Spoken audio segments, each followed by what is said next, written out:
Transurfing, capítulo 6. Fluxo das variantes.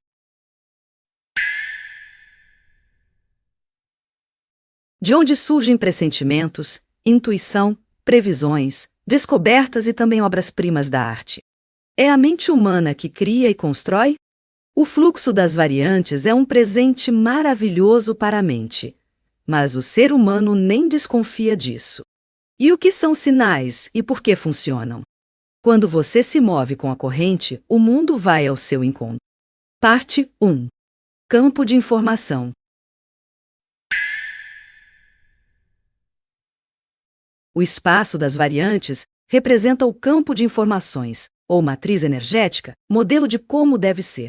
Quando a energia sintonizada com um setor determinado da matriz o abençoa, então o modelo realiza-se na forma material. Surge a pergunta: é possível utilizar essa informação enquanto ela jaz em forma não realizada?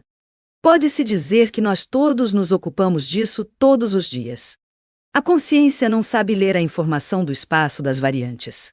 Mas o subconsciente lida com o campo de informações sem problemas.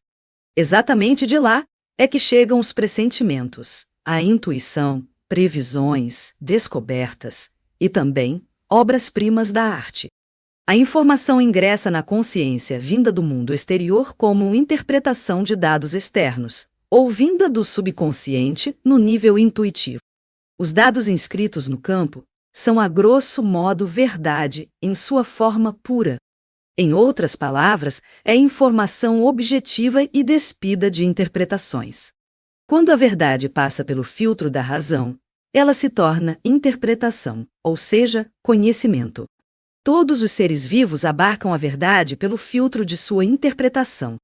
A galinha vê e entende um mundo diferente do ser humano. Até pessoas diferentes podem ver e entender as mesmas coisas de maneira diferente. Por isso, o conhecimento é uma forma um tanto deturpada da verdade.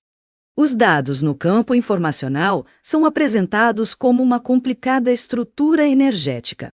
Lá está inscrito tudo o que obriga a matéria a se movimentar segundo determinadas leis. Primeiro, os dados do campo informacional são recebidos pelo subconsciente, alma, depois o consciente, razão. O translitera em descrição usando palavras ou símbolos. Assim, nasce uma descoberta, ou se cria algo novo. Música, obra de arte, ou seja, aquilo que o ser humano pode ver ou reconhecer diretamente. Dessa maneira, surgem conhecimentos intuitivos e pressentimentos. É possível que tudo isso o choque e lhe inspire indignação. Como é que a razão não pode criar por si mesma nada de novo, simplesmente recebe dados do campo informacional? Não é bem assim. A razão pode constituir um objeto novo ou resolver um problema operando com objetos conhecidos e estruturas lógicas. Ou seja, a razão pode construir uma casa nova usando tijolos velhos. Obter algo originalmente novo, mas aquilo que não se pode estruturar do velho, a razão não consegue. As descobertas originais na ciência chegam não como resultado de raciocínio lógico, e sim como vislumbres, como se tivessem vindo do nada. O mesmo acontece com criações geniais. A boa música é composta não com a escolha de notas, mas chega como se fosse por si só. As obras-primas de arte são criadas não como resultado de execução técnica profissional, mas nascem da inspiração. Um quadro pintado conforme técnica ideal não necessariamente se torna uma obra-prima. Ela se torna obra-prima pelo que se encontra além da moldura da execução técnica.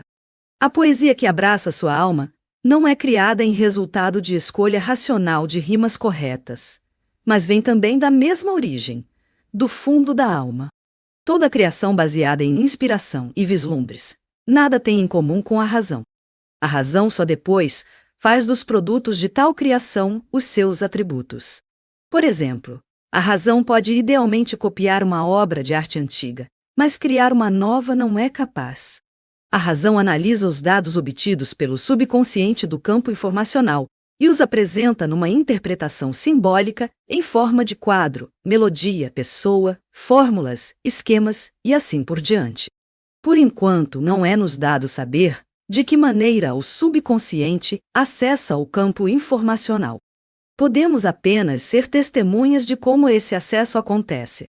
Exemplo disso é a clarividência, ou seja, a capacidade de receber acontecimentos do passado ou a acontecer no futuro, fora do campo de visão do clarividente. Não entendemos o mecanismo de tais fatos e os declaramos paranormais. Os pêndulos da ciência fundamentalista, não querendo expor sua incapacidade, não levam a sério tais fenômenos. No entanto, o fato de que não os podemos explicar não deixam de ser fenômenos, e não se pode simplesmente ignorá-los. Existem pessoas que veem acontecimentos no campo informacional com a mesma clareza como se estes estivessem acontecendo diante de seus olhos no mundo da manifestação material. Tais pessoas possuem a capacidade de se sintonizar com precisão nos setores realizados no espaço das variantes. Por exemplo, para se sintonizar com o setor de uma pessoa desaparecida, o clarividente precisa olhar sua fotografia ou tocar seus objetos pessoais. Os serviços de tais clarividentes até a polícia às vezes utiliza. Nem todos veem com tal clareza, por isso acontecem enganos. Existem duas razões para os enganos. A primeira está relacionada com o fato de que o clarividente se sintoniza com um setor que não foi, e nem será realizado. Diversos setores podem, dependendo de sua relativa distância, se apresentarem de maneira intensa ou fraca nos cenários e nas decorações. A segunda razão consiste na interpretação dos dados. Por exemplo, os antigos videntes e profetas, ao observar cenas inusitadas do futuro, interpretavam-nas do seu jeito relativo ao seu nível de conhecimento. Por isso as previsões frequentemente são imprecisas. Acreditar ou não é escolha sua. Não se esqueça de que o transurfing é apenas um modelo que permite utilizar as leis do mundo a seu favor, e não descreve a estrutura desse mundo. Transurfing nem é monumento de granito com inscrição. A verdade, como você sabe, está sempre em algum lugar ao lado, e a afirmação de que o ser humano seja capaz de sintetizar tudo o que é novo com a ajuda de sua razão também é apenas uma proposição. Simplesmente estamos acostumados com esse modelo há muito tempo, e isso é cômodo. É preciso notar que esse esquema habitual de vida é tão impossível de demonstrar quanto o modelo de transurfing. Se isso acontece assim ou de outra forma, para nós, em princípio, não importa muito. O fato consiste em que os dados do espaço das variantes, de alguma forma, chegam a nós na forma de diversos sinais, visões, marcas, e nós devemos, na medida do possível, entender seu significado.